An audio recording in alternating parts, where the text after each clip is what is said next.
And that's where I want to welcome in our next guest. Joining us now is filmmaker and political commentator Dinesh D'Souza. He's also a New York Times best-selling author, and we appreciate your time. Good to see you again. We've been talking about this historical summit. What was your reaction to it?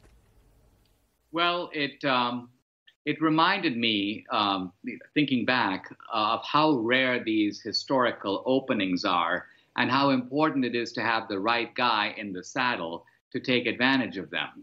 The last time we saw this kind of opening was Gorbachev. Remember, Gorbachev was like Kim. He was the head of the evil empire. He had been Reagan's supreme antagonist. Reagan had been very tough on the Soviet Union with the military arms buildup, missile defenses, supporting armed insurgencies around the world. And yet Reagan sensed that there was a intermediate range nuclear treaty, but then later the collapse of the whole Soviet regime itself. Now, here, there is, I think, a similar opening, and we're at the first step of it. But boy, am I grateful that we don't have Obama leading from behind, but rather Trump stepping to the front, taking, if you will, the situation by the horns, and trying to deliver something that has been evanescent for 50 years, which is peace in the peninsula. Now, Dinesh, you've drawn very interesting comparisons between Donald Trump and President Reagan, ones I happen to agree with. But I want to switch gears and talk about your new film. You told The Hollywood Reporter that your new movie, Death of a Nation, Can We Save America a Second Time?, in which you compare President Trump to Abraham Lincoln. Now, you say they aren't the same people, but they've fallen into the same situation. What do you mean by that? Well, you know, there are a lot of these never-Trumpers who don't like Trump. They say that Trump is not Reagan, and they're pining for Reagan. They want Reagan now. And part of the problem is that Reagan, I think, would be very sad and out of place in today's America. The kind of surreal barbarism of contemporary politics would have really broken, I think, Reagan's heart. Reagan relied on a kind of fund of goodwill to be there, even in the Democratic Party. Now, Trump's situation today is actually more reminiscent of Lincoln, because not since 1860 have the Democrats, in such a fanatical way, refused to accept the result of a free election. Remember, Lincoln won a very narrow election. It was a three-man race. And the Democrats went crazy. I mean, they accused Lincoln of some of the same things that they now accuse Trump. Lincoln is a tyrant. Lincoln will destroy the democratic process. And they basically showed that they were willing to break up the country rather than endure Lincoln's electoral majority.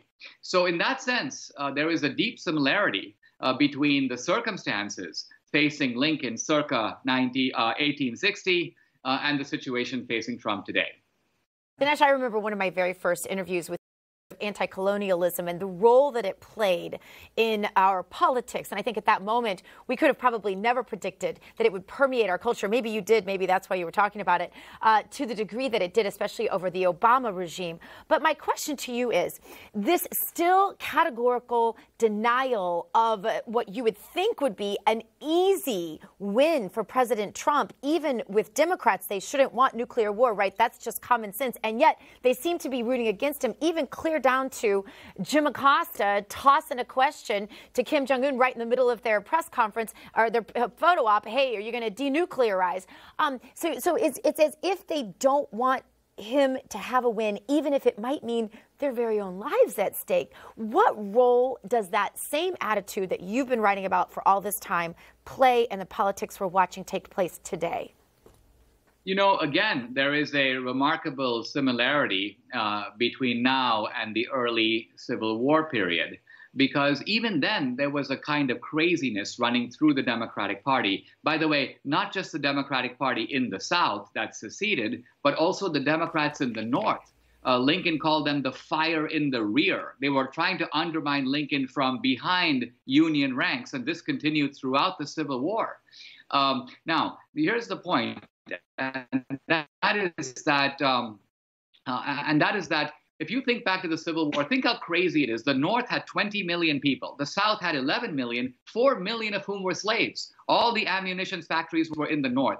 So you think, why would these crazy people go to war? Do they actually think they would have any chance of beating a numerically superior and technologically superior foe? And yet they did. And yet they did.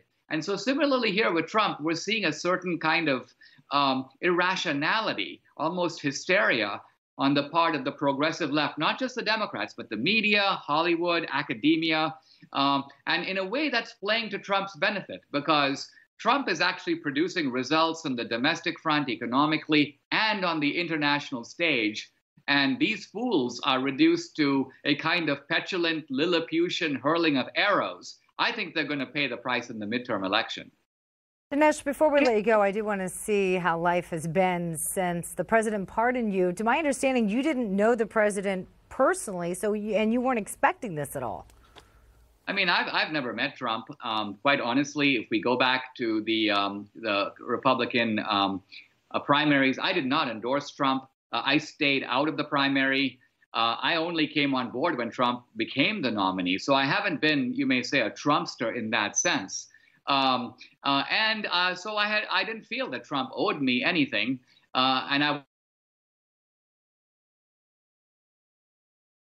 We might have. Yeah, we might have lost it. Darn it. That was like a cliffhanger. I wanted to hear more about it. I know. All right. Well, you know what? Soon. More time will pass, and then we'll get to hear. But he's been very vocal on social media, Dinesh D'Souza. Oh, he's back? He's back? We have him back. I just heard from our producer we have him back. Okay, that was just a little tease there. Dinesh, we lost you there for a minute. Some technical difficulties with your Skype. We said it was a cliffhanger. So please tell us how life has been.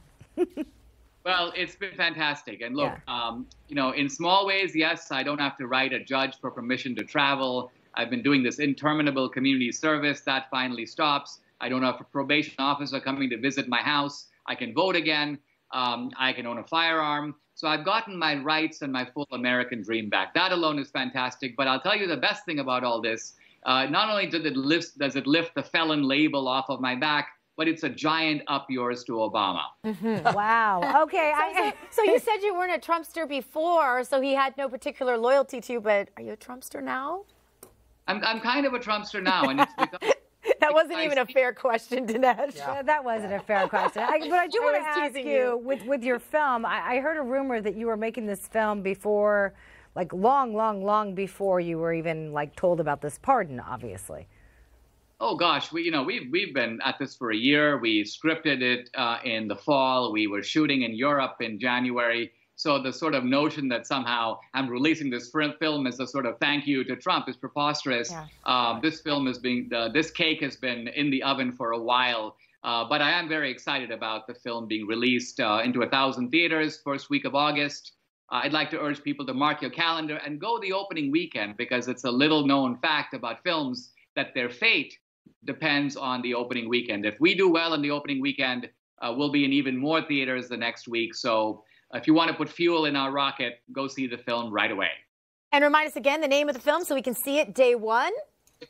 It's called Death of a Nation. It opens on Friday, August 3rd. And there's a book of the same title, St. Martin's Press, that will come out that week, but is available to pre-order now. Awesome. Dinesh D'Souza, thank you so much for being with us today. Coming up after the break, we're going to talk about one important deadline that Devin Nunes set for today. Stay with us.